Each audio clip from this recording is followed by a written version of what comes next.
Hello everyone, this is Gautam Prabhakar, research scholar at i3D Lab from Center for Product Design and Manufacturing, IISc. Today I'll be giving my presentation for colloquium on interaction design and distraction detection of drivers in automotive. Let's see the content of the today's presentation. We'll look into why we need automotive UI, and we'll discuss the research questions and present challenges. We'll discuss about the heads-up display and the heads-down display, how the ways to interact with it, and we'll also see how to estimate cognitive load of the drivers. And finally, we'll look into the user acceptance of such technologies. And finally, we'll look at the future work and conclusions. Why we need automotive UI? According to NHTSA, it's National Highway Transport Safety and Administration. It's based on US.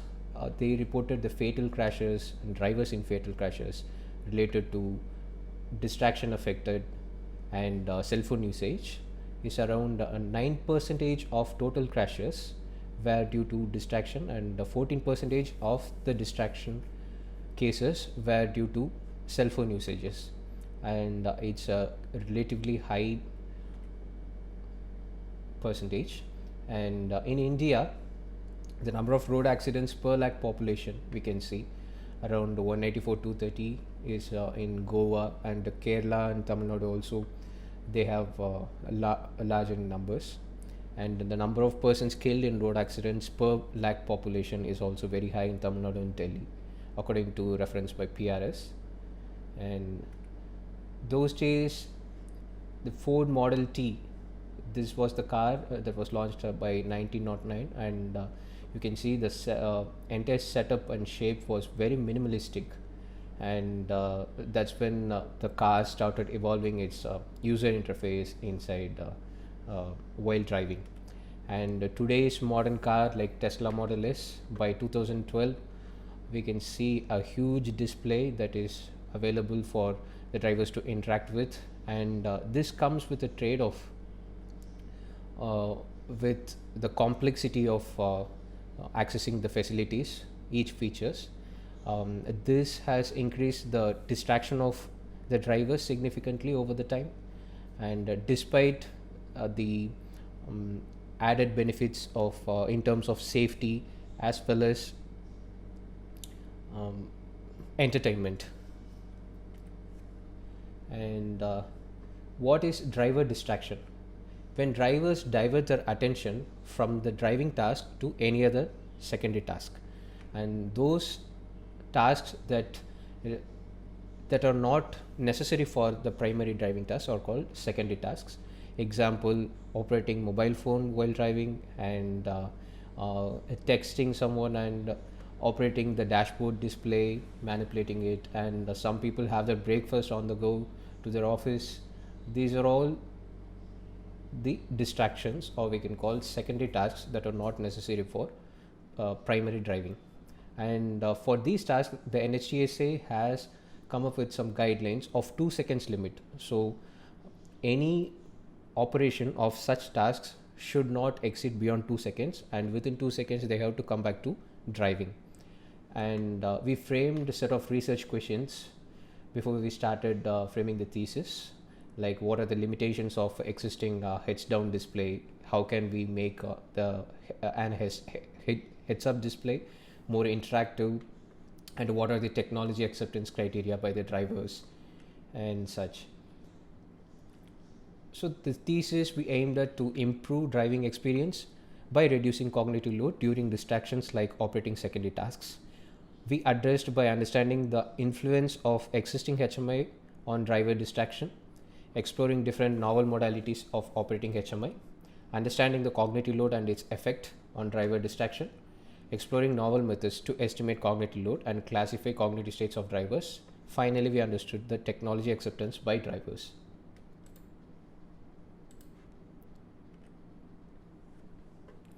First, we'll look into the interaction design to address the distraction of the drivers. So we'll look into the state of the art and how we set up the driving simulator in our lab, and how we develop the virtual touch interfaces, gaze controlled interfaces, and finally how we integrate it to cars. These are some of the state of the art techniques that are available in existing cars, like touchscreen display, push button assembly, voice control, and steering wheel control.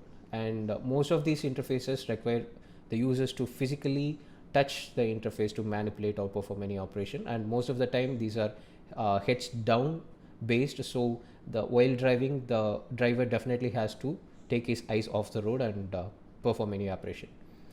And these are some of the related works.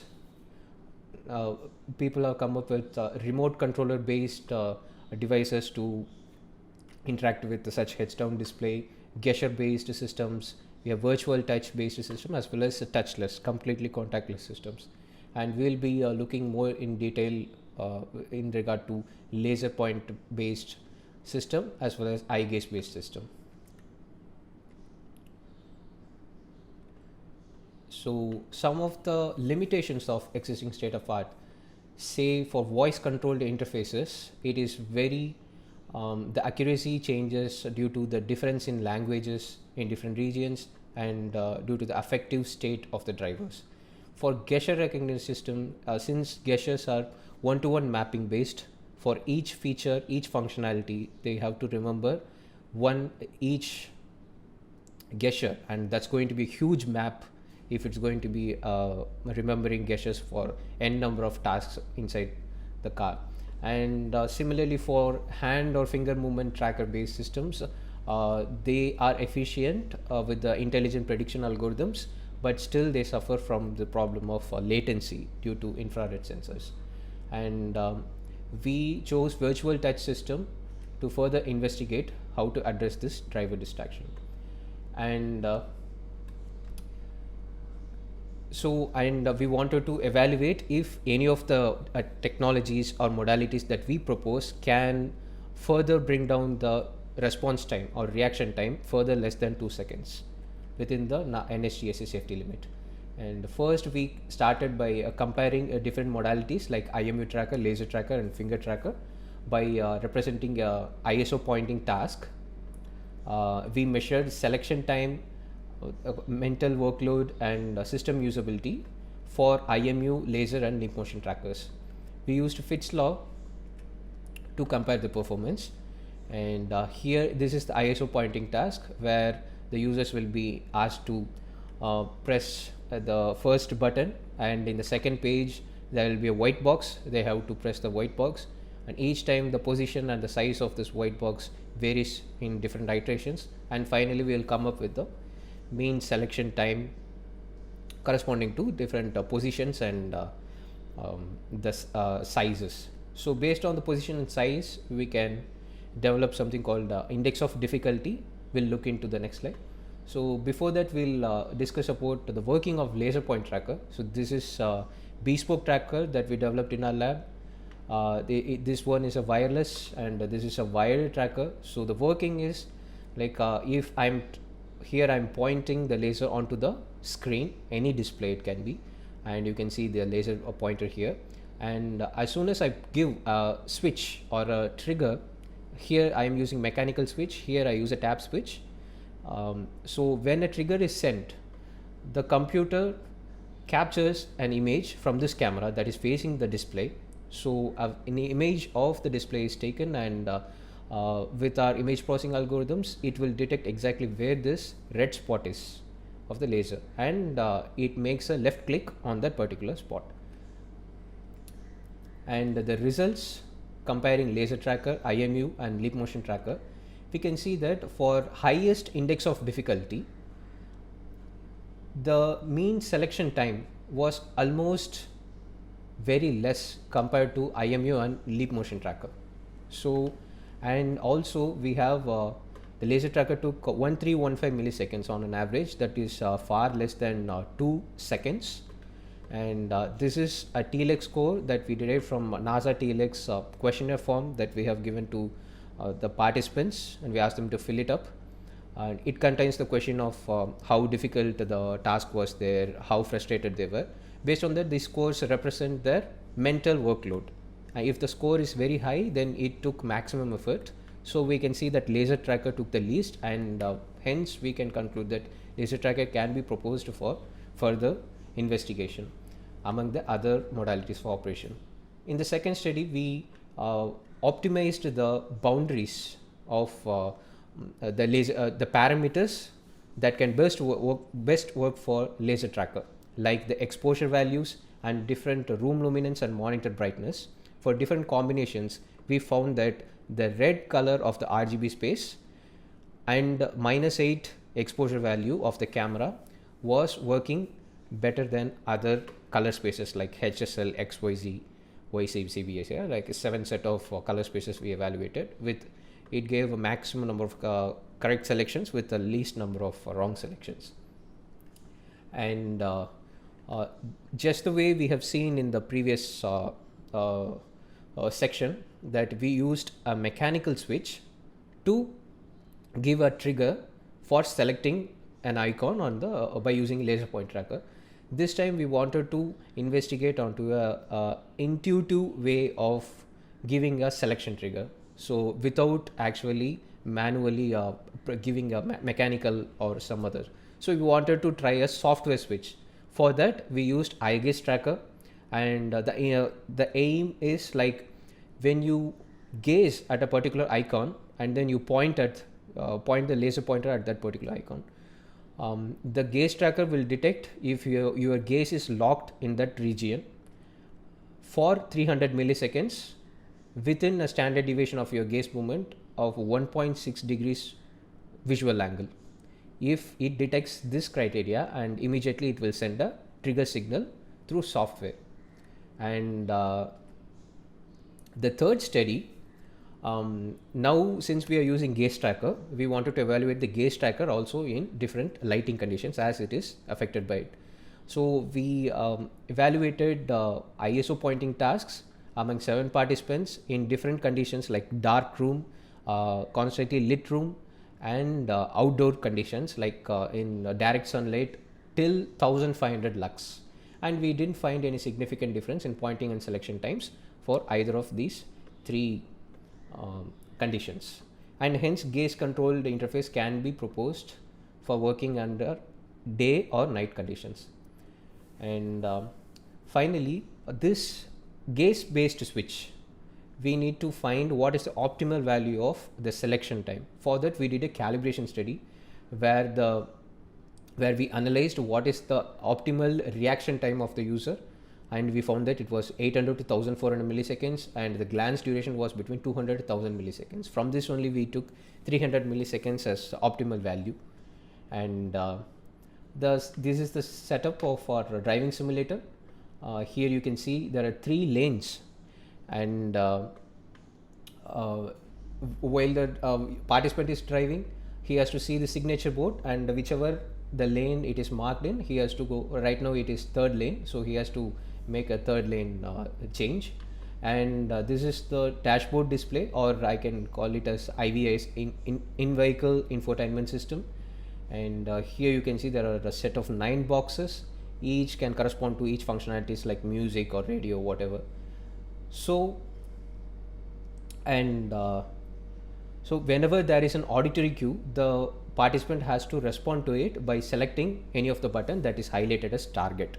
So now he has to select this button. How he is selecting is based on the modality. Either he can use touch modality or laser modality or eye gaze modality. Now we'll compare these 3 modalities in this user study. So in this video you can see that I am driving the simulator and I will be pointing the laser at this, and it got selected. So you can see how seamlessly and quickly the selection of the button is. And so we collected this data from 13 participants. We proposed 3 conditions. First is freely driving without any task. Second is he has to drive and follow the lane changing task. And third is he has to, in addition to the lane changing task, he has to operate any secondary task. This is the secondary task that he will be operating using 3 modalities: laser tracker with mechanical switch, laser tracker with eye tracking switch, and touch. We compared these 3 modalities in terms of selection time, deviation from lane that determines the driving performance, steering angle, speed, NASA TLX and SUS.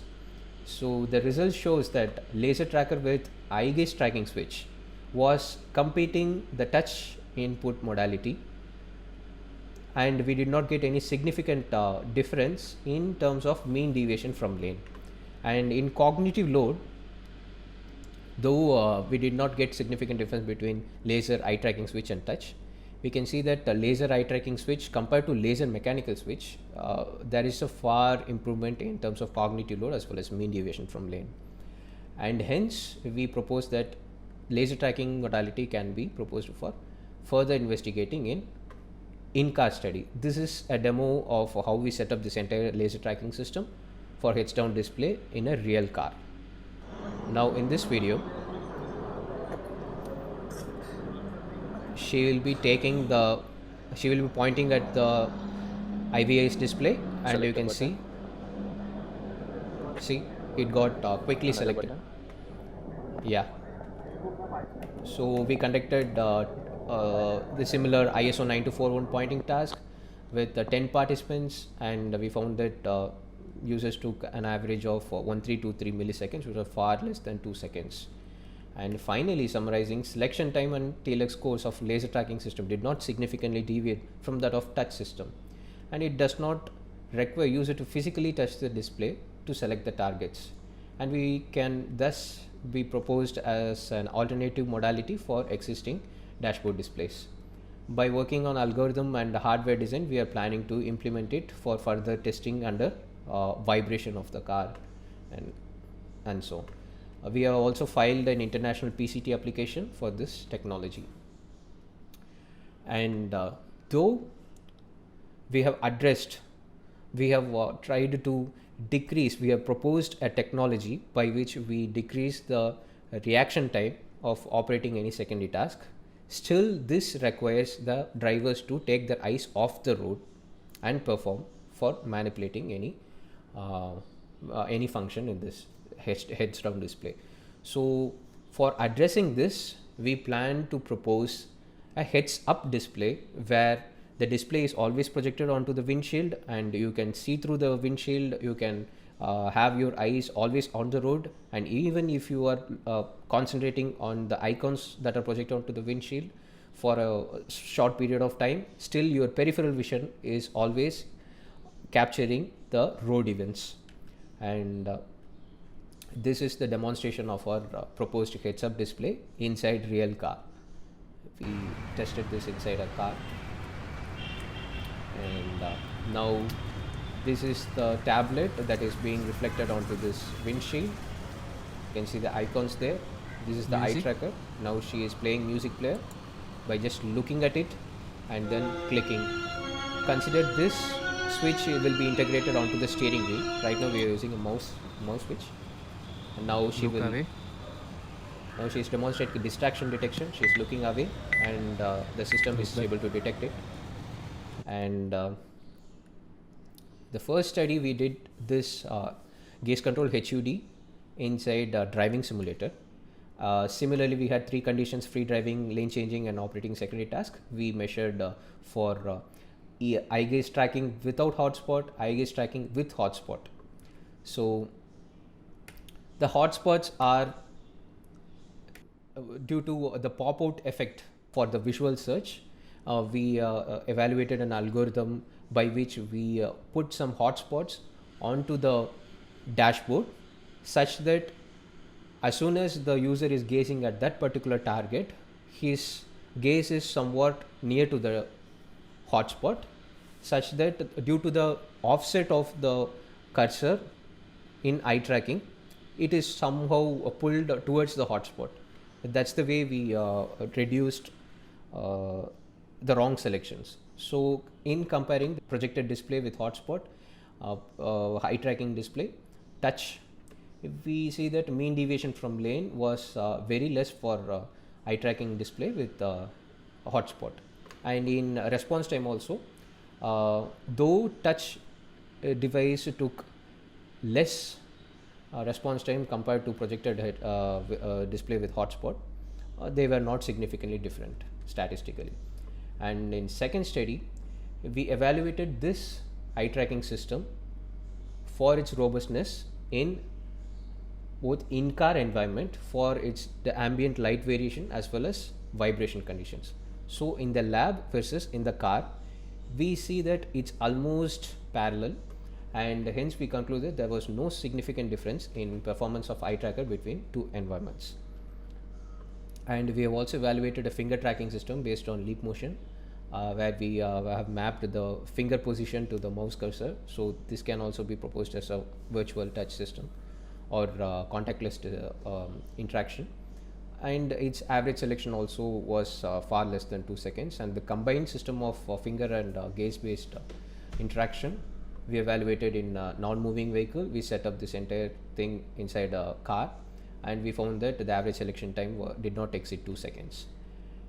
And finally, we compared the cognitive load that happened due to operating this secondary task by proposed HUD compared to the touch system. Though we did not get any significant difference, we can see that the interactive HUD that we proposed had little less cognitive load compared to the touch systems in alpha, low beta and theta bands of EEG.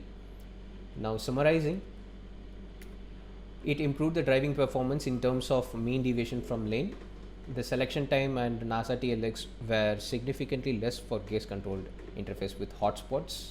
Finally, it can be proposed as an alternative modality for car dashboards. And we also filed an international PCT application for this technology. So now we have addressed this eyes of the road distraction by proposing an eye gaze tracking based heads-up display.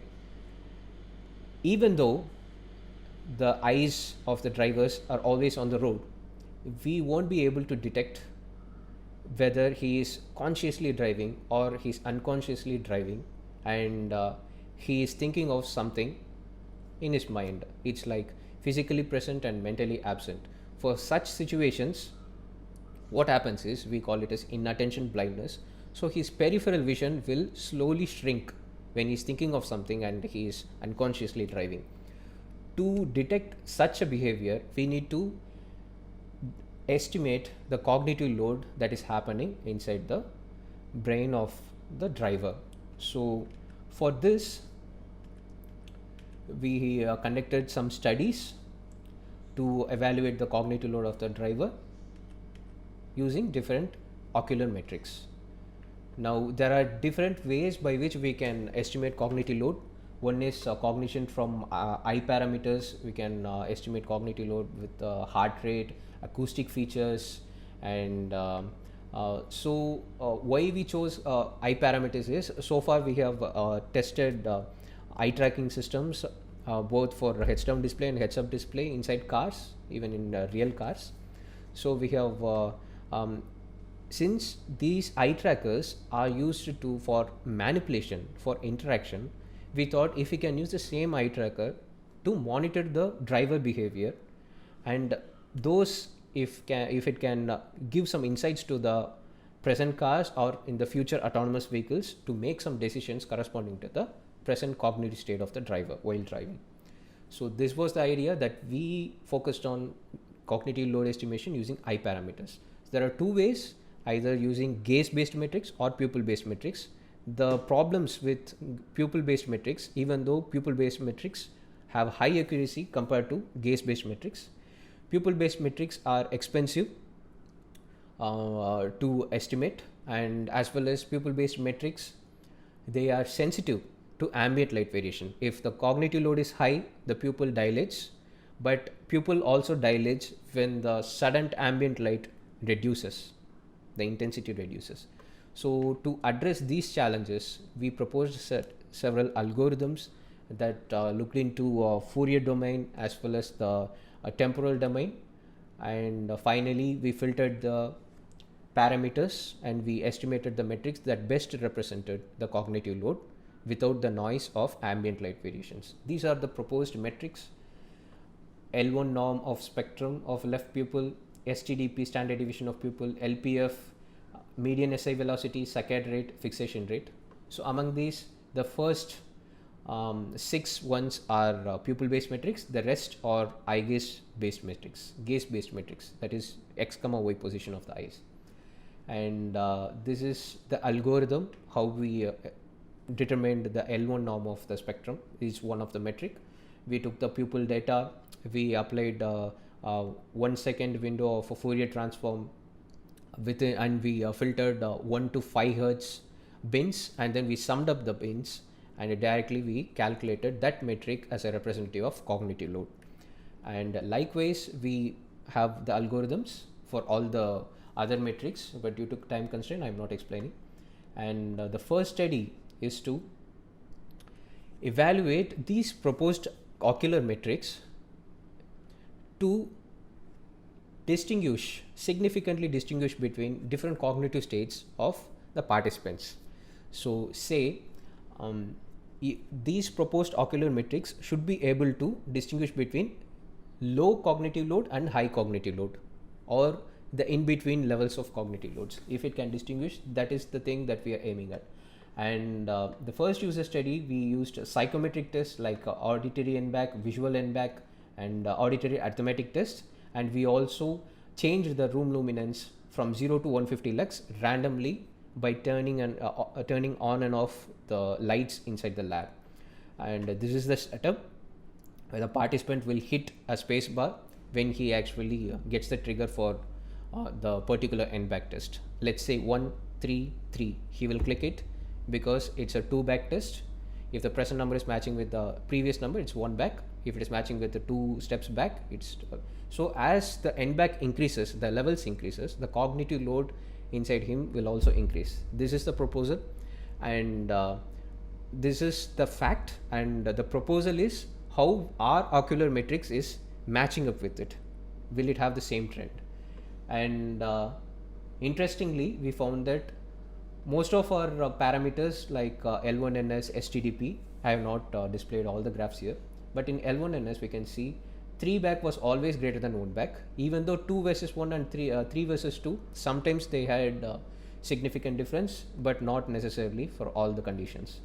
And definitely, since for every conditions all the parameters had 3 versus 1, 3 to be greater than 1, and the difficult level in arithmetic questions, the difficult level of questions versus easy level of questions, it also had significant difference, and hence we can conclude that our proposed ocular metrics were able to distinguish between high and low cognitive levels, at least for a binary classification. And the second study, we investigated this system in a driving simulator.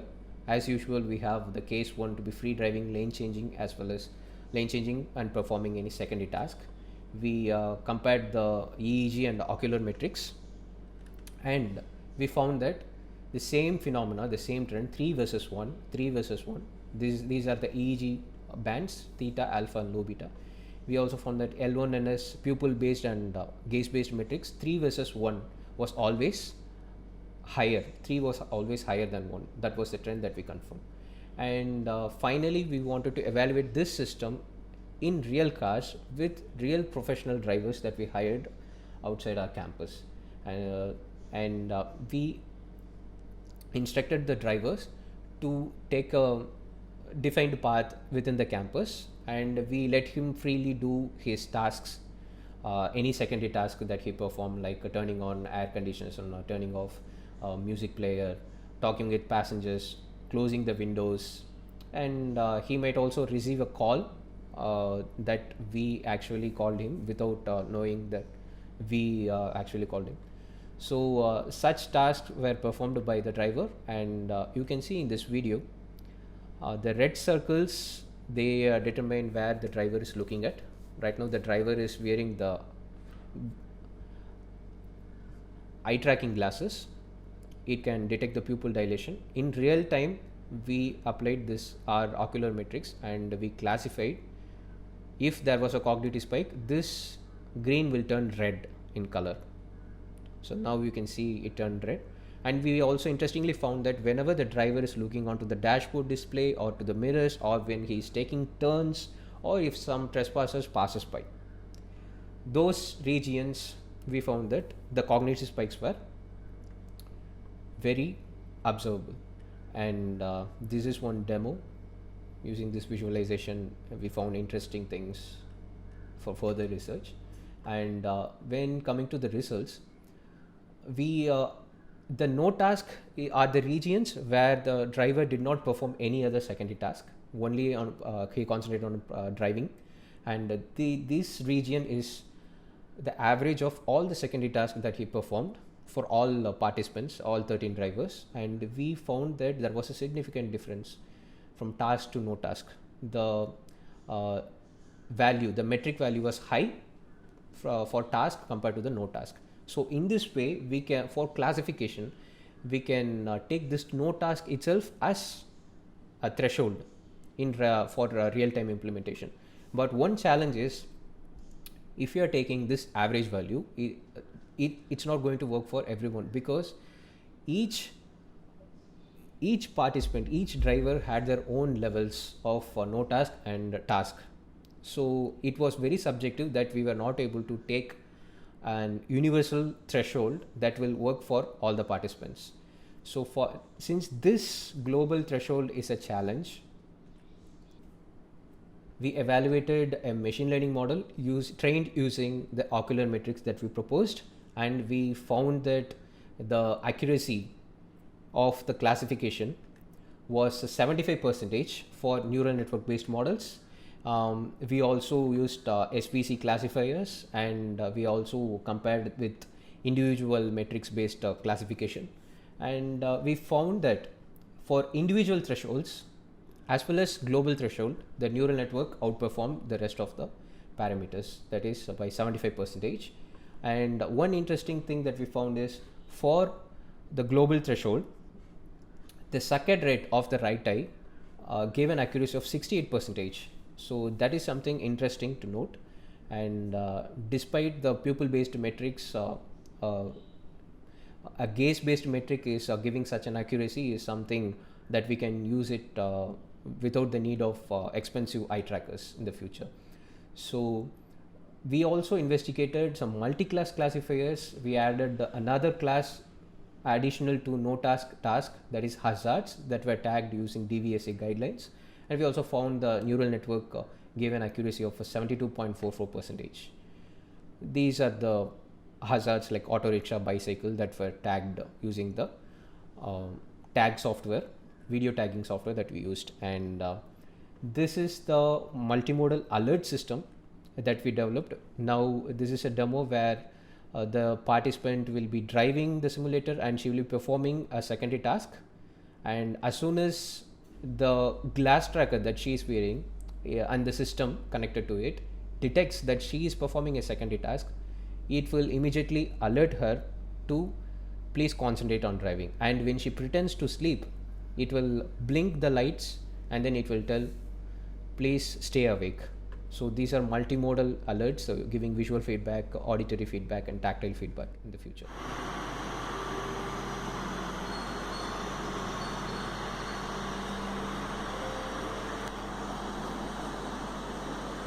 This is the system that we are using.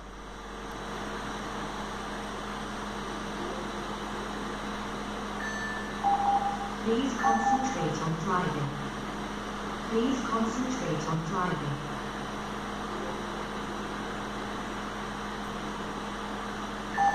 Please concentrate on driving. Now just close your eyes. Please concentrate on driving. Please stay awake. Please concentrate on driving. So these are different modalities by which we alert the drivers.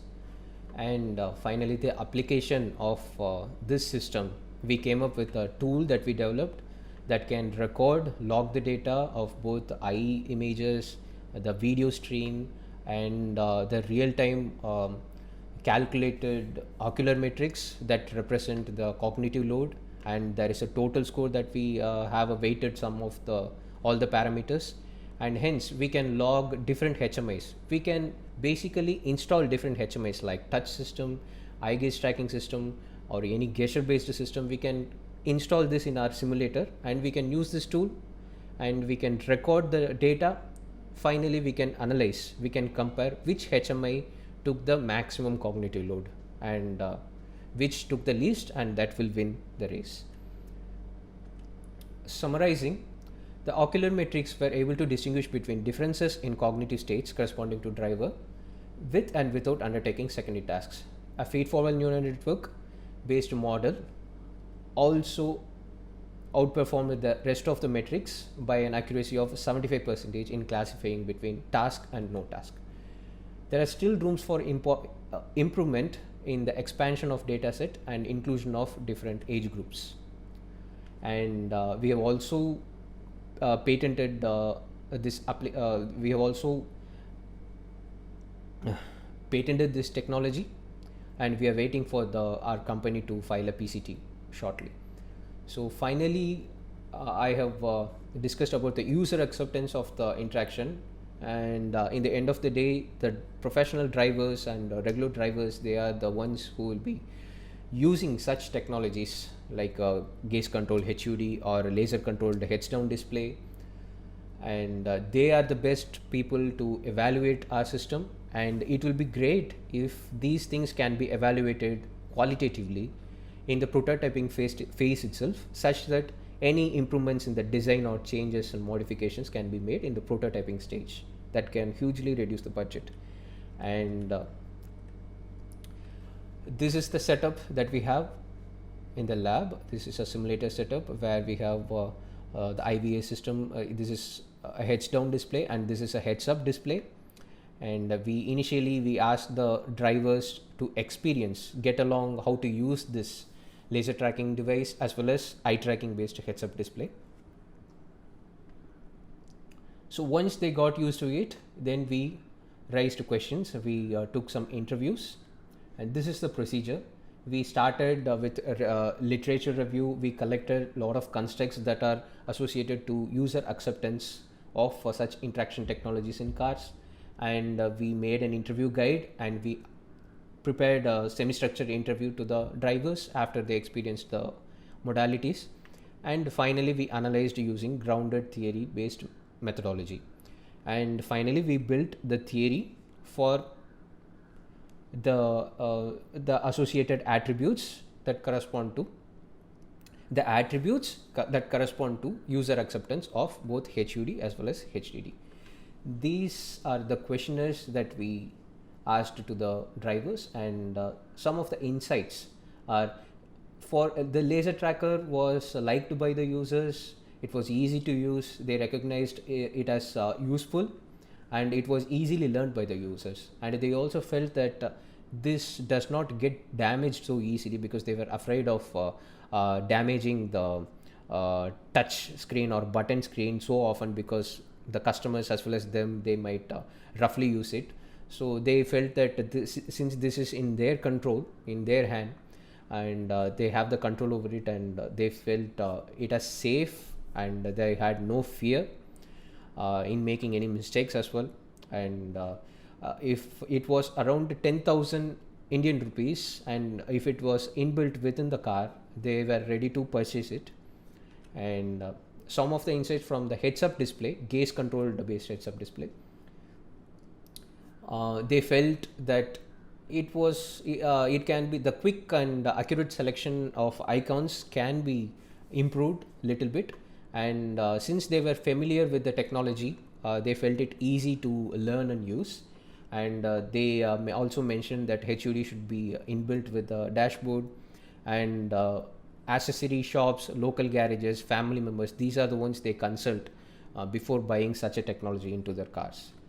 And these are the attributes that contribute to user acceptance of both HDD and HUD. And here I am not showing any direction that is it affecting positively or negatively, but these are the insights. For further investigating this model, we can conduct quantitative studies in the future to evaluate each metric. And summarizing my thesis, the technical contributions from the thesis: I explored virtual touch with a laser pointer and found that it was comparing with the existing touchscreen interface in terms of the selection time for operating IVIS and driving performance in both simulation and in-car environments. I also explored an interaction method using eye gaze to operate HUDs and found that it is significantly improved performance in terms of driving and selection time compared to a touchscreen based HDD in both simulation and real car environments. I also developed a non-intrusive methods using ocular parameters to estimate cognitive load of drivers in real time and classify their cognitive states using machine learning based models in simulation as well as real car environments. Finally, I investigated the factors influencing the acceptance of my proposed technologies like wearable laser tracker HDD and gaze control HUD, which can help in further modifying the existing designs of prototypes for better user experience. These are the research questions that we initially saw that I framed, and I have addressed all the research questions in the corresponding chapters 2, 3, 4, and finally, these are the main contributions, value additions to the entire literature. From my thesis, setting up a modular driving simulator with standardized software like ISO lane changing task and ISO pointing task with HMI comparison facility involving EEG and ocular parameters.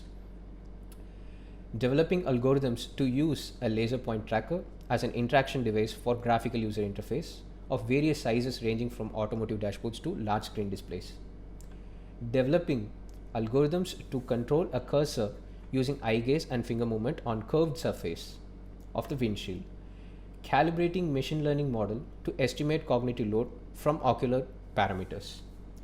Designing a qualitative research methodology using the concept of grounded theory for estimating product acceptance criteria.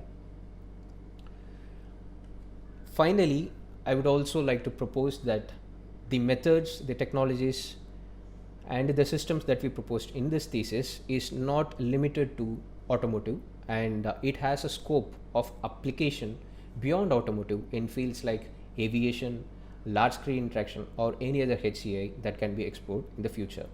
So this scope can be explained by the generalized idea of application of my technologies in different environments. Like in aviation, we have conducted a study by comparing the average selection time of any target of any selecting button. This is a multifunctional display you will find in any aircrafts, fighter aircrafts. So the average selection time was less compared to the joystick, that is the existing modality. It was around 1900 milliseconds, and this cognitive load estimation that we did using ocular metrics, I evaluated for 13 actual pilots who flew MiG, Jaguar and Sukhoi aircrafts, and similar 3 conditions like flying within boundaries, flying within boundaries and performing secondary tasks. We found that our metrics were able to distinguish between C3 versus C1 significantly. C3 was greater than C1. And I also investigated the applications of my laser tracker system for interacting with different dashboard systems in smart manufacturing, like augmented displays that has just a glass sheet, and where it's very difficult to do mouse based interaction or touch based interaction. So this laser track system, virtual touch based system, was doing fine. It was able to make a lifeless glass display into a interactive display, and we also developed the respective printed circuit boards from our lab for corresponding to these technologies. And here I would like to demonstrate one of my applications of the laser tracker in large screen displays. So here this is a wireless remote control based laser tracker.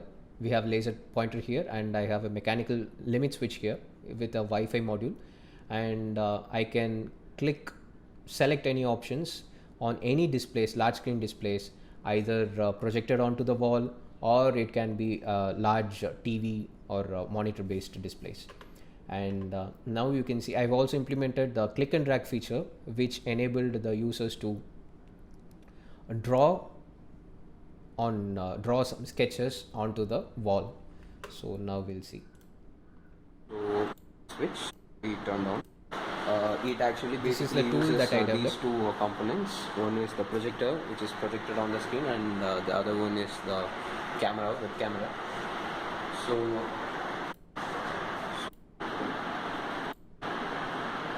Now you can see I'm able to select multiple icons just by a click so using laser tracker. click and we can hold and we can drag. I am also anywhere able we to want. drag, and finally I am able to draw something.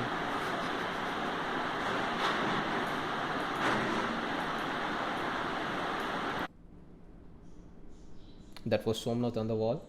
And my future work, we are working on a bespoke eye tracker development, because right now the eye tracking technology that we are using is from commercially off the shelf product available in the market, and which is little expensive for deployment in low segment cars. And we are trying to make our own eye tracker using web camera. And we are also exploring the further potential for our systems in autonomous vehicles, because in the future autonomous vehicles are the ones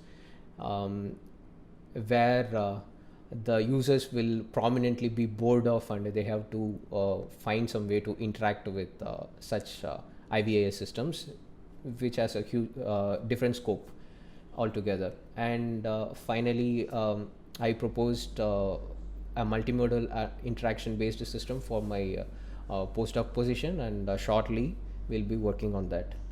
And these are my publications. I have 8 journals. Among them, one is under review, and I have these are the conferences that I attended. And I also recently co-organized a workshop at Automotive User Interface. And these are the patents that we filed. All 3 are PCT. So this one is a PCT number is awaiting. And I would like to thank MHRD for supporting me financially all these years for my entire PhD program. And I would like to thank For Asia, the team, Sachin and Mudiksha. They have been supportive for the past 2 years for my entire automotive related project. I was able to do testing and everything with them. And I would like to thank my department, Center for Product Design and Manufacturing, for consistently supporting me in all the activities. And finally, I would like to thank my lab, i3D. And this is my our hero of the lab, and Dr. Pradeep Dabiswas. Without him finishing this PhD in a very short duration, and with such huge amount of work, will be very difficult. It was possible because he was always available, and we have regular meetings, not appointment based. So whenever we wanted, immediately we call and we discuss, and that's how we progressed over these 4 years. And I would like to thank Dr. Amrish Chakrabarti. He has been constantly supporting me in accessing the facilities inside the department as well as outside the department, and funding me in travels. I would like to thank Dr. Gurumurthy. He has been supporting me with technical things whenever I approached him. I would also like to thank Dr. Divakar Sen for having a good time. We can talk something beyond engineering as well as philosophy. And I would like to thank Dr. J. Divakar. He has been supporting me throughout the days for mechatronics. I learned a lot from him in physics, mechanics, and electronics. And I would like to thank Dr. Manish Arora. Manish Arora, Dr. Manish Arora, and Dr. Pradeep Biswas, we were very new when we joined, and we had discussed a lot of things and how to see the research going on. And finally, not the least, these are my crazy geeks and best buddies that I will never miss. We are always in touch. Rajesh, Somnath, Raghu, Jeevita, Abhishek, Kamal, Vinay, Puneet, Priyam, Archana, Aparna, Ipshita, Sanjal, Sanjana, Parama, Dharmesh, Varshit, and Swarnabha. So thanks is something that is very limiting. Soon after this pandemic, possibly we'll be meeting and having a party. Let's meet soon. Yeah, thank you everyone for your time.